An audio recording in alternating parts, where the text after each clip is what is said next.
Hey everyone, welcome back to my YouTube channel and I am Smriti Bhatia, and in today's video we are going to study about the muscles of the forearm. So all the muscles of the forearm are those which helps in the movement of either the elbow or the wrist. Basically most of the muscles of the forearm helps in the movement of the wrist, and right now in this video we are going to study the anterior compartment of the forearm, that are flexors and pronators. So all the flexors, as we discussed, originates from the medial epicondyle of humerus, right? And all the extensors, these are the flexors group of muscles. All the extensors of wrist originates from the lateral epicondyle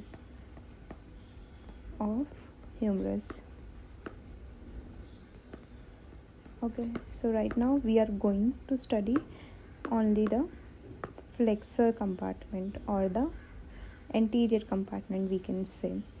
So we are going to start from the deep layer and then we will go to the superficial layer, and I am going to draw the muscles on this hand so that it becomes easier for you to remember it, and I would advise you all to make these muscles on yourself so that you remember it for a longer period of time. So first of all, I have written all the muscles over here so that we don't miss any muscle.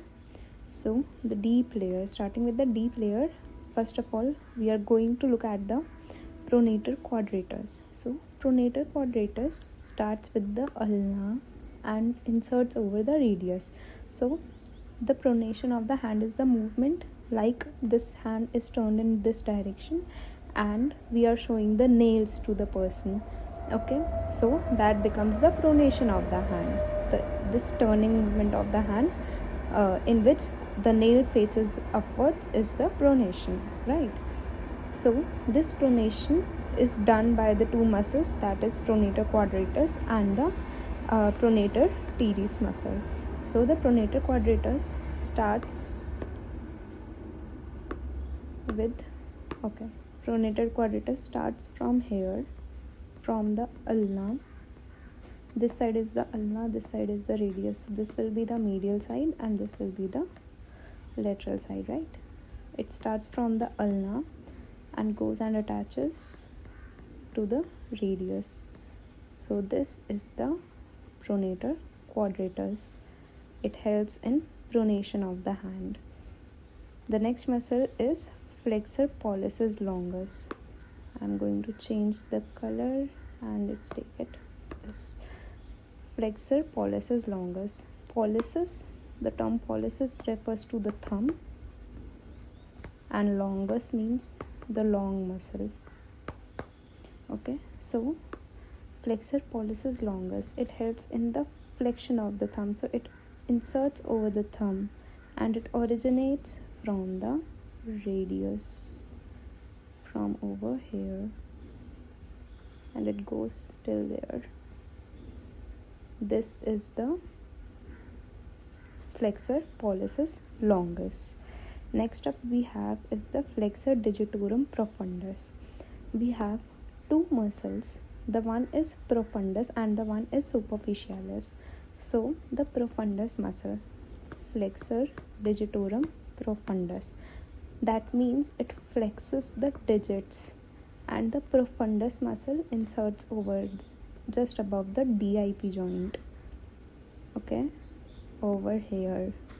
And one we have flexor digitorum superficialis, and this superficialis muscle inserts over the middle phalanx, that means just above the PIP joint.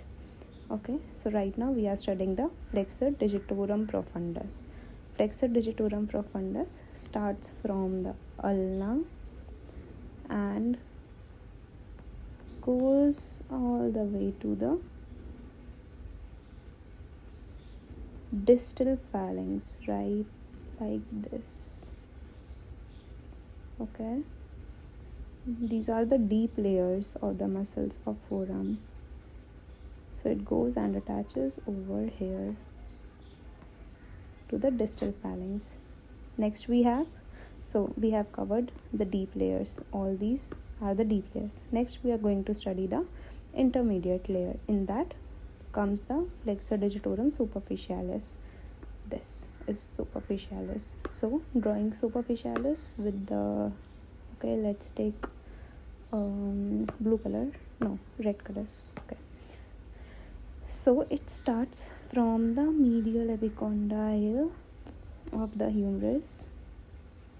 Along with the medial epicondyle, it is also originated from the radius and it goes all the way. So this becomes a very dense muscle and it goes all the way like this, and over here it goes like this. Now what happens, it splits into two and attaches like this over to the middle phalanx. It goes like this, divides into two and attaches to the middle phalanx, right? Just like this.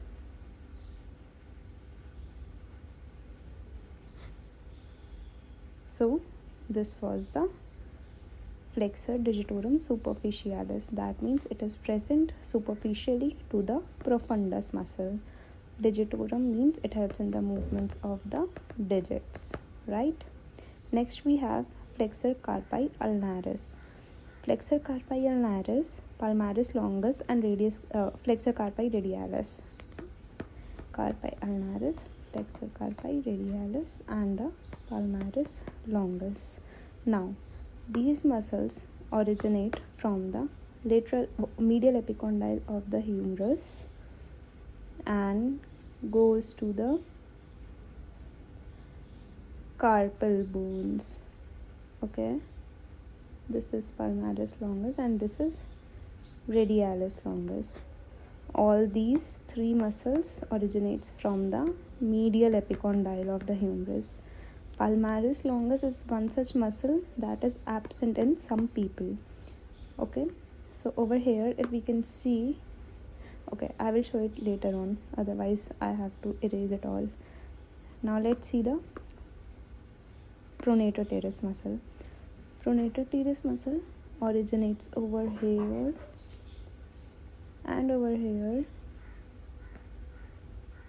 and goes and attaches to the radius. That means it originates from the pronator teres originates from the medial epicondyle of humerus, from the ulna, and inserts over to the radius.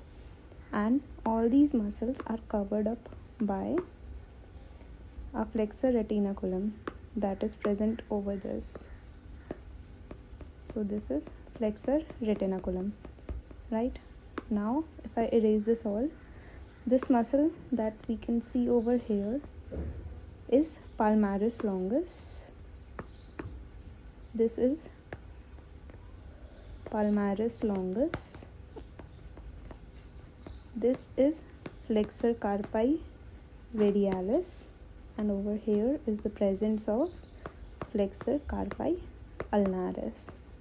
Okay, so these all were the muscles of the forearm, the anterior compartment of the forearm that consists of the flexors and the pronators. In the next video we are going to study about the extensor compartment. Till then, keep watching, keep learning. See you next time.